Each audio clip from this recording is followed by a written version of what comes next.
Friends, நம்ம விஜய் மல்லி ஸ்டோரியோட upcoming episode எப்படி இருக்க போகுது அப்படின்னு அந்த வீடியோவில் பார்க்க போகிறோம். சரமாரியா இருக்க போகுது அப்படின்னு சொல்லலாம். என்னன்னா இப்போ விஜய் மல்லி வந்துட்டு முதல் ராஜி சொன்னாங்க மல்லி விஜயோட சொத்துக்காக தான் இங்கே இருக்காங்க அப்படிங்கிற மாதிரியெல்லாம் சொல்லிட்டு இருந்தாங்க. ஸோ அதை பொய் அப்படிங்கிற ப்ரூவ் பண்ணுற மாதிரி தான் இப்போ கட்டங்கள் எல்லாமே போயிட்டு இருக்கு அப்படின்னு சொல்லலாம். இப்போ கம்மிங் எபிசோடில் கூட பார்த்தீங்கன்னா இப்போ விஜய் ரொம்ப பணக்கார விஜயெல்லாம் கிடையாது, நார்மல் விஜய் ஆயிட்டாரு. ஸோ அவரோட மனசுலையும் மல்லிக்கு இப்போதான் மல்லியோட நினப்பு வருது, நான் அவங்க கூட வாழணுங்கிற எண்ணங்கள் எல்லாமே இருக்கு. ஆனா வெளிப்படுத்த முடியாத சூழ்நிலையில தள்ளப்பட்டிருக்காரு. இப்ப மல்லியும் பாத்தீங்க அப்படின்னா அவங்க மனசுல லவ் இருக்கு. பட் ஆனாலும் இதெல்லாம் இப்ப எதுக்கு சொல்லணும்னு அவங்களும் நினைச்சிட்டு இருக்காங்க அப்படின்னு சொல்ல அவங்க முதல்ல சொல்லிட்டாங்க. இன்னொன்னு விஜய் தான் ஆத்மார்த்தமா சொல்லல. ஆனா கூடி விரைவிலே பாத்தீங்கன்னா அவருக்கு வேலையும் கிடைச்சிருச்சு அப்படின்னு சொல்லலாம்.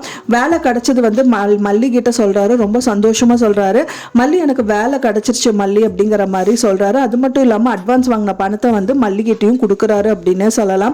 அதுக்கு எல்லாமே காரணம் நம்ம அரவிந்த் தான். அரவிந்த் கிட்ட தான் முதல்ல சொல்லி வச்சிருந்தாரு, ஒரு நாள் ஃபுல்லுமே நான் வேலை சர்ச் பண்ணணும், அதுக்கு என் கூட ஹெல்ப் பண்ண முடியுமா அப்படிங்கிற மாதிரி கேட்டிருந்தாரு. அரவிந்த் அண்ட் விஜய் 2 பேர் மட்டும்தான் போறாங்க. அதுக்கப்புறம் ஒரு கம்பெனியில பாத்தீங்கன்னா அவர் சைன் பண்ணிட்டு அந்த அட்வான்ஸ் பணத்தையும் வாங்கிட்டு வந்துடுறாரு அப்படின்னு சொல்லலாம். ஸோ இப்போ சொன்னது ராஜி சொன்னது எல்லாமே பொய் அப்படிங்கிற மாதிரியே எபிசோட்ஸ் எல்லாம் காமிச்சிட்டு இருக்காங்க. அது மட்டும் இல்லாம விஜய் மல்லி தனித்தனி ஆட்கள் கிடையாது, ஒன்னா 2 பேருமே சேர்ந்து இருக்கிறவங்க அப்படிங்கிற மாதிரி ப்ரூவ் பண்ற மாதிரி தான் எபிசோட்ஸும் காமிச்சிட்டு இருக்காங்க. ஏன்னா பாத்தீங்கன்னா விஜய் நல்லா இருக்கணும் அப்படின்னு சொல்லிட்டு மல்லி அவருக்கு ஷர்ட் வாங்கி கொடுக்கறது, உங்களை டை அண்ட் தென் ஷூ எல்லாம் போட்டு பார்த்துட்டேங்க. இப்படி பார்க்கறதுக்கு எனக்கு மனசு ரொம்பவே சங்கட்டமாக இருக்குது அப்படின்னு சொல்லிட்டு அவங்க அவங்களோட சொந்த காசில் அவங்களுக்கு வாங்கி கொடுக்குறாங்க. ஸோ விஜயும் பழசெல்லாம் விட்டுரு மல்லி, இதுக்கப்புறம் நடக்க போகிறது மட்டுமே நினச்சி பார்க்கலாம் அப்படிங்கிற மாதிரி சொல்கிறாங்க. ஸோ இந்த மாதிரி தான் ரொம்ப சுவாரஸ்யமான எபிசோட்ஸாக காமிச்சிட்டு இருக்காங்க.